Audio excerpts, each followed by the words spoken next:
Welcome to Saro kitchen. இன்னைக்கு நம்ம கிச்சன்ல புளிச்சாறு அதாங்க இன்னைக்கு நம்ம செய்ய போற டிஷ். இந்த புளிச்சாறு செய்யறதுக்கு அதிகமான இன்கிரீடியன்ஸ் எதுவுமே தேவையில்லைங்க. சிம்பிளான ஒரு 4 இன்கிரீடியன்ஸை வச்சு செஞ்சு முடிச்சிடலாம். அதுவும் 5 நிமிஷத்துல செஞ்சு முடிச்சிடலாம். அந்த அளவுக்கு குயிக் ரெசிபிங்க அது. டெய்லி நம்ம குழம்பு, ரசம், வெரைட்டி ரைஸ் அப்படியே சாப்பிட்ருப்போம்.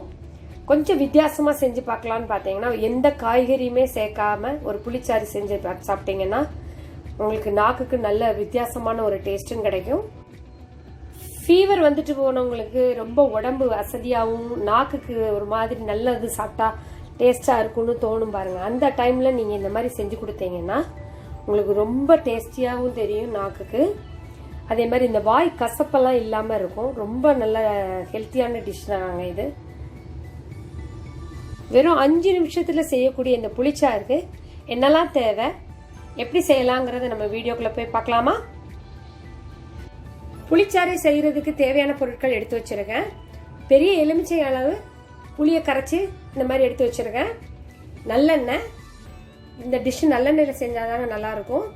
கல் உப்பு, கட்டி பெருங்காயம், குண்டு மிளகா எடுத்து வச்சிருக்கேன். 12 குண்டு மிளகா எடுத்து வச்சிருக்கேன். நம்ம காரத்துக்கு ஏற்ப எடுத்துக்கலாம். அது கருவேப்பிலை. இவ்வளவுதாங்க இது தேவையான பொருட்கள். வாங்க இது எப்படி செய்யலாம் நம்ம வீடியோக்குள்ள போய் பார்க்கலாம். முதல்ல இந்த காஞ்ச மிளகாவை நம்ம அப்படியே போட முடியாது. இதே மாதிரி கட் பண்ணிக்கணுங்க. பாதியா கட் பண்ணிக்கோங்க. அப்பதான் காரம் நல்லா இறங்கும்.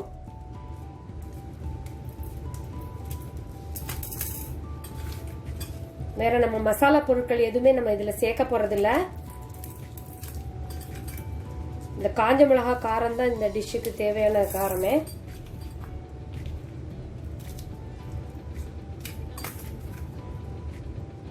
இந்த மாதிரி எல்லாத்தையும் கட் பண்ணி வச்சுக்கோங்க. கட் பண்ணி வச்சுட்டேங்க. இதே மாதிரி கட் பண்ணிக்கோங்க. நீங்களும் செய்ய ஆரம்பிக்கலாம். பாத்திரத்தை எடுத்து வச்சுட்டேன். இதுல நம்ம கரைச்சி வச்ச புளியை சேர்த்துக்கலாம்.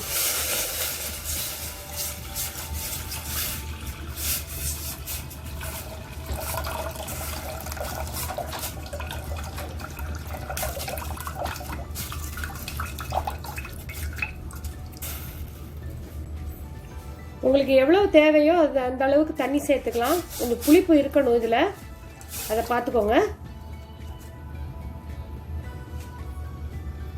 நம்ம போட போற காரத்துக்கு ஏற்ப இந்த புளிச்சுவை இருக்கணும். அதனால அதை பார்த்து சேர்த்துக்கோங்க. தண்ணி, கல்லுப்பு சேர்த்துக்கிறேன். பக்கத்துல புளி தண்ணி கொதிச்சிட்டு இருக்கு. அதுக்குள்ள நம்ம இந்த தாளிப்பு வேலையை முடிச்சிடலாம். ஒரு வானல் எடுத்து வச்சிருக்கேன். இல்ல நல்லெண்ணெய் சேர்த்துக்கலாம். ரொம்ப சிம்பிளான டிஷ்ஷுங்க இது. நீங்க குழம்பு எதுவும் வைக்க முடியல, திடீர்னு கெஸ்ட் வந்துட்டாங்க, வீட்டில் எல்லாம் தீர்ந்து போச்சு அப்படின்னு நினைச்சா கூட நீங்க ரைஸ் இருந்தா போதும். இதை போட்டு நீங்க அப்படி சாப்பிட்டீங்கன்னா ரொம்ப ரைஸ் அப்படியே உள்ள இழுத்துட்டே இருக்குங்க. அந்த அளவுக்கு இது ரொம்ப டேஸ்டியா இருக்கும். இதுல சிம்பிளான இன்கிரீடியன்ட்டை வச்சு நம்ம செய்யறோம். எந்த மசாலா பொருட்களும் சேர்க்காம. எண்ணெய் காஞ்சிருச்சு.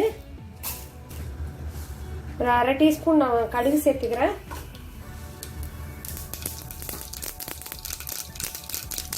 பெருங்காயம் சேர்த்துக்கிறேன். கட்டி பெருங்காயம் போடுங்க, அதுதான் நல்லா இருக்கும் டேஸ்ட். எடுத்து வச்ச காஞ்ச மிளகாய் சேர்த்துக்கிறேன்.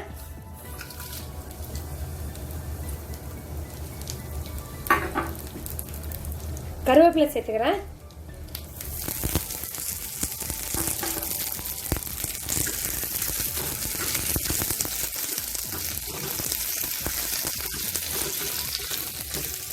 இந்த மாதிரி கொஞ்சம் பிளாக்கா வரணுங்க மிளகா.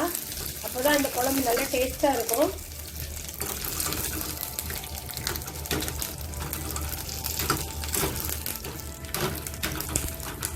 நல்லா ஃப்ரை ஆகணும். ஃப்ரை ஆயிடுச்சு. இப்போ நம்ம புளிச்சாறுல சேர்த்துக்கலாம்.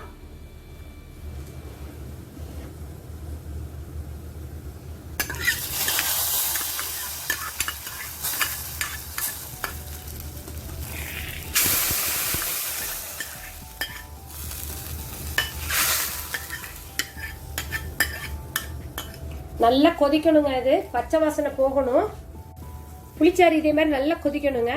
அப்பதான் புளியோட பச்சை வாசனை எல்லாம் போகும். அவ்வளவுதாங்க. நமக்கு இது நல்லா கொதிச்சு பச்சை வாசனை போனோன்னு எடுத்து சர்வ் பண்ண வேண்டியதான். அந்த அளவுக்கு டேஸ்டா இருக்குங்க. சூப்பரா இருக்குங்க. இது டேஸ்ட் நான் சொல்லி உங்களுக்கு புரியாது. நீங்க சாப்பிட்டு பார்த்தாதான் உங்களுக்கு தெரியும்.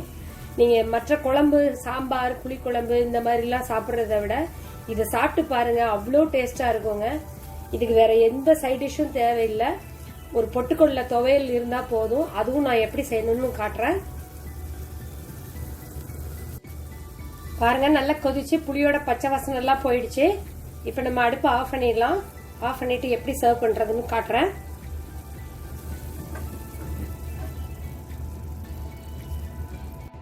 பொட்டுக்கடலை துவையலுக்கு தேவையான பொருட்கள் என்னெல்லாம்ங்கிறத பார்க்கலாம்.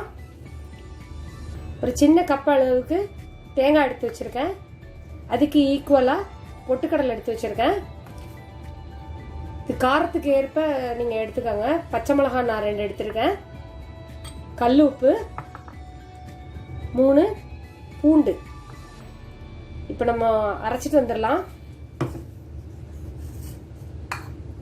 பொட்டுக்கடலை ஆட் பண்ணிக்கிறேன். தேங்காவை சேர்த்துக்கிறேன்.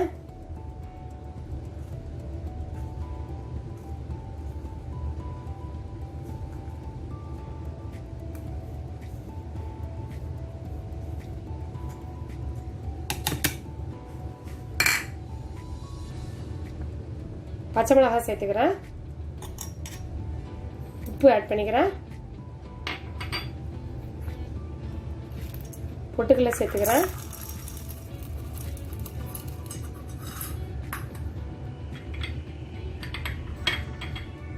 பூண்டு ஆட் பண்ணிக்கிறேன். இப்போ நம்ம அரைச்சிட்டு வந்துடலாம். நம்மளோட புளிச்சாறு இப்போ சூப்பராக ரெடி ஆயிடுச்சு. நான் இப்போ சர்வ் பண்ணுறேன் பாருங்க. எந்த மசாலாவும் சேர்க்காம செஞ்சுருக்கோம். நம்ம ரசம் மாதிரி இருக்காது இது டேஸ்ட்டு. ரசத்துக்கு நம்ம எல்லா பொருட்களும் சேர்த்து செய்வோம். இதில் ஜஸ்ட் நம்ம பெருங்காயமும் காஞ்ச மிளகாவும் போட்டு மட்டுமே செஞ்சுருக்கோம். ஒரு தடவை நீங்க செஞ்சு பாருங்க, உங்களுக்கு ரொம்ப பிடிக்கும். நாக்குக்கு ஒரு மாதிரி டேஸ்ட் இல்லாம இருக்கும் பாருங்க. காய்ச்சல், சளி பிடிச்சிருந்தா ஒரு மாதிரி இருக்கும். அந்த மாதிரி டைம்ல இந்த மாதிரி செஞ்சு கொடுங்க. நல்ல காரசாரமாகவும் இருக்கும். உடம்புக்கும் நல்லதுதாங்க இது.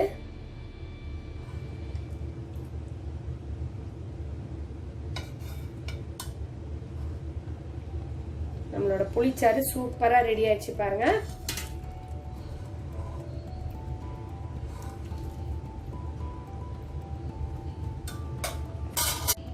நம்மளோட புளிச்சாறு சூப்பரா சூடா ரெடி ஆயிடுச்சு பாருங்க. இது சூடு சாதத்துல சூடா போட்டு சாப்பிட்டாதாங்க நல்லா இருக்கும். இது ஆறி சாப்பிட்டா நல்லா இருக்காது. அதுக்கு நான் சைட் டிஷ்ஷா பொட்டுக்கடலை துவையல் அரைச்சிருக்கேன்.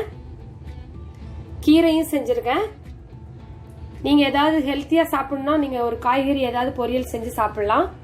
அப்படி எதுவுமே இல்லை அப்படின்னா பொட்டுக்கடலை துவையல ரொம்ப ஆப்டான சைட் டிஷ்ங்க இது. இதோட அப்பளமும் நாங்க சேர்த்து சாப்பிட போறோம். இன்னைக்கு இதுதான் எங்களோட லஞ்சு. சட்டுன்னு ஒரு 5 நிமிஷத்துல செஞ்சிடுற டிஷ்ஷுங்க இது. ரொம்ப இன்கிரீடியன்ஸும் கிடையாது. அதனால இது நீங்க யாராவது கெஸ்ட் வந்துட்டா கூட நீங்க உடனே இதை செஞ்சு கொடுக்கலாம். கெஸ்ட்டுக்கு கூட இதை கொடுக்கலாங்க. அவ்வளோ டேஸ்டா இருக்கும் இது. குழம்பெல்லாம் செய்யணும்னா கூட நம்ம நிறைய காய்கறிகள்லாம் சேர்த்து செய்வோம். அதெல்லாம் நமக்கு தேவையில்லை. இதுக்கு சட்டுன்னு 5 நிமிஷத்துல நம்ம சாப்பிடணும், ஆனா குழம்பு எதுவும் செய்யறதுக்கு டைம் இல்லை, காய்கறி இல்லை அப்படிங்கிற டைம்ல நீங்க இந்த மாதிரி ஒரு புளிச்சாறு செஞ்சு சாப்பிட்டு பாருங்க. நாக்குக்கும் நல்ல டேஸ்டா இருக்கும்.